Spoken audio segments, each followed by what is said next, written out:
The comments to my videos are always very, very interesting because there are many topics that, I believe I've covered sometimes multiple times in other videos that people will still bring up and say, okay, I really don't understand this concept, or, what actually does this mean? I'm going to try, and as I get those sorts of comments, we're keeping a list, and I'm going to do some very, very basic videos explaining things that I've probably already covered in other videos. And, if you're familiar with loudspeaker design or electronics or audio in general, this may be just as a quick refresher for you, but for others, this is answering, these videos will be answering some questions that we've been getting on very basic topics. And I'm not going to go into a ton of, science, engineering detail on these things. Just basically, what does it do, and why is it there? So this week, I had a comment from somebody saying, I hear this term crossover talked about in terms of, loudspeakers and receivers and things, and I don't really understand, what's a crossover? Why do we need it? What does it do? Can you explain that very, very simply? So this is a type of crossover. This is a crossover that you'd find in a loudspeaker, and it's known as passive.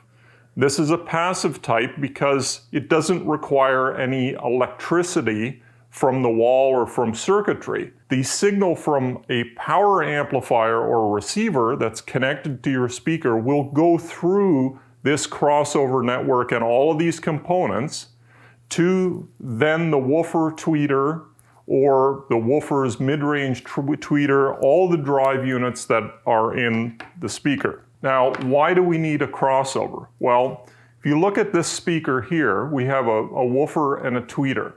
And we have to send the right content from the amplifier to those two drive units.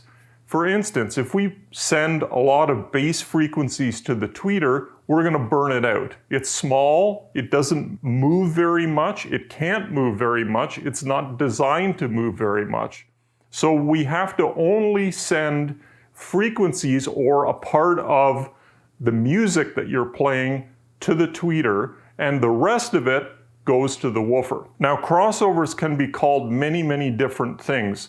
You may hear it called a dividing network, something like a filter network, crossover or crossover network. And we're going to drop in a photo where this crossover thing comes, because you'll be able to see that where the two sections of the filter come in, one for the woofer, one for the mid-range, one for the tweeter, that they actually cross over. You'll see an X on this frequency graph that we're going to put up. And that's where it's crossing over. The actual frequency where those two meet is the crossover point or the crossover frequency. And that's how we got the name crossover. In electronics, you would call it a filter network. One thing to understand is that there's different types of crossovers than this passive one that I have here. You can do and make a crossover electronically, or an active crossover. So you don't have all of these components sitting between your amplifier or receiver output and those drive units. You have to divide them first and then have a separate amplifier for each driver or each group of drivers. You also probably have seen crossover settings or frequency settings in your AVR or your audio video receiver for, do I roll off the main speakers, and how high should my subwoofer play? That's another crossover. You do have a crossover between where a subwoofer stops working and then where the main speakers come in. There's nothing really difficult to understand about crossover networks, at least at a very basic level.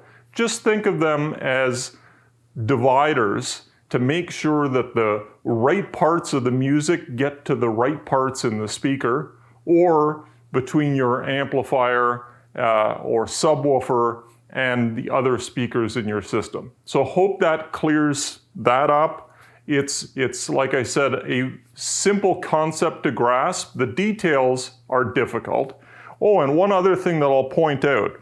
One thing that's also very, very misunderstood about crossover networks, and a lot of people who, either DIY their own loudspeakers, sometimes don't understand fully, is that a crossover network like this passive one here, they don't just roll off the frequencies so that the driver is only carrying the frequencies it's supposed to.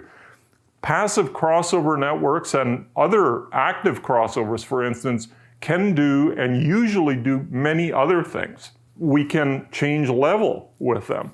So if your tweeter has a higher output level, is louder than the woofer, well, we have to bring it down in the crossover network so the two line up. Otherwise, your tweeter would be screaming and all the mid-range and bass would be down in level, and that wouldn't sound any good. We can also do some tailoring to the frequency response. And what I mean by that is, if the output of a tweeter is flat, maybe we want to tilt it a little bit. These are things that we can do. We can also add bumps or dips in the frequency response by adding more components, filters really, to the crossover network. So I hope that clears that up. Keep those questions coming as usual. I don't really know what people are, interested in learning about, or, what things are confusing you. Speak up. Here's a perfect example, and I'll try to cover as many of these basic refresher topics as I can. Thanks again for watching.